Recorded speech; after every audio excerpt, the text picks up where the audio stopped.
यूं ही महिलाओं को बदनाम कर रखा है ऊंची हील पहनने को लेकर। ये हील्स कभी महिलाओं के लिए बनी ही नहीं थी। जी हाँ, इसको 10वीं सदी में आदमी पहना करते थे और इसकी शुरुआत भी आदमियों ने ही की थी, जो कि एक शाही स्टाइल था जिसके पैर में जितनी ऊंची और शानदार हील्स वो उतना ही अमीर।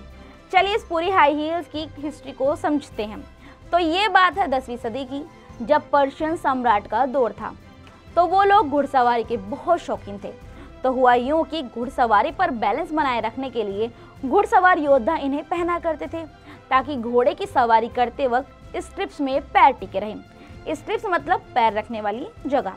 और ये एड़ियां उन्हें तेज रफ्तार में भी बैलेंस बनाए रखने में काफ़ी मदद करती थी।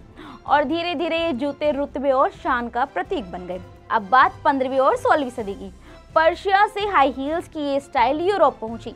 वहाँ के राजा महाराजा और अमीर लोग इसे देखकर फिदा हो गए। खासकर फ्रांस और इंग्लैंड में हाई हील्स पुरुषों की शान बन गई।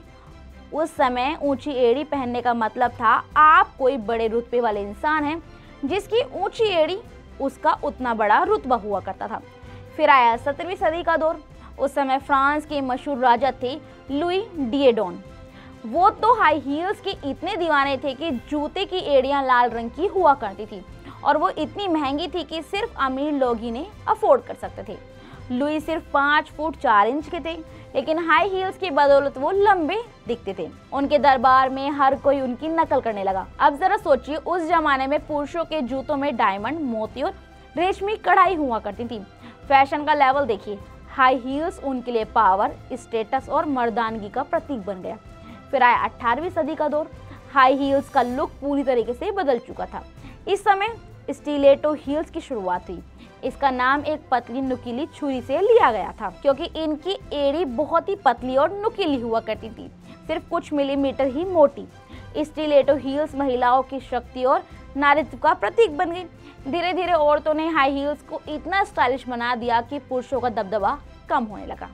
उसके बाद आया 19वीं सदी का दौर। इसमें पूरी तरीके से हाई हील्स औरतें ही पहनने लगी थी। औरतों ने, डिजाइनरों ने इसे पूरी तरीके से निखारा। अब ये सिर्फ स्टेटस की बात नहीं, बल्कि खूबसूरती, ग्रेस और फेमिनिटी का प्रतीक बन गई थी। हाई हील्स पहनकर औरतें लंबी और आकर्षक दिखने लगी। 20वीं सदी में तो हॉलीवुड ने इसे और भी पॉपुलर कर दिया।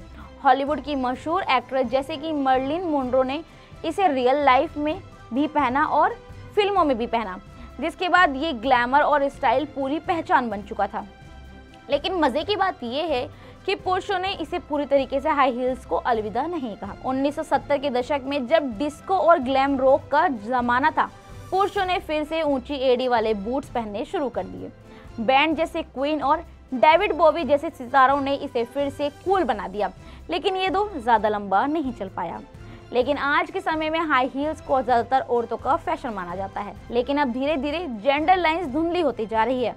कई पुरुष डिजाइनर और सेलिब्रिटी जैसे कि हेरी स्टाइल्स और फिर से हाई हील्स या ऊंचे बूट्स रॉक कर रहे हैं।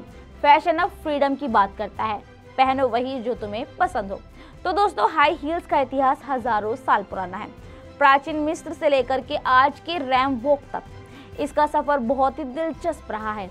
वक्त के साथ इसकी डिजाइन, इस्तेमाल और पहचान बदलती गई, लेकिन एक चीज नहीं बदली, इनकी खूबसूरती और आकर्षण। तो ये थी पूरी कहानी हाई हील्स की। यूं ही महिलाओं को बदनाम करते हैं कि छोटी हाइट की है तो ये हील्स पहनती है तो बड़ी लगती है। असल में हील्स महिलाओं के लिए ठीक नहीं। ये था एक पूरा इतिहास। आपको हमारी स्टोरी कैसी लगी, प्लीज हमें कमेंट सेक्शन में जरूर बताइए।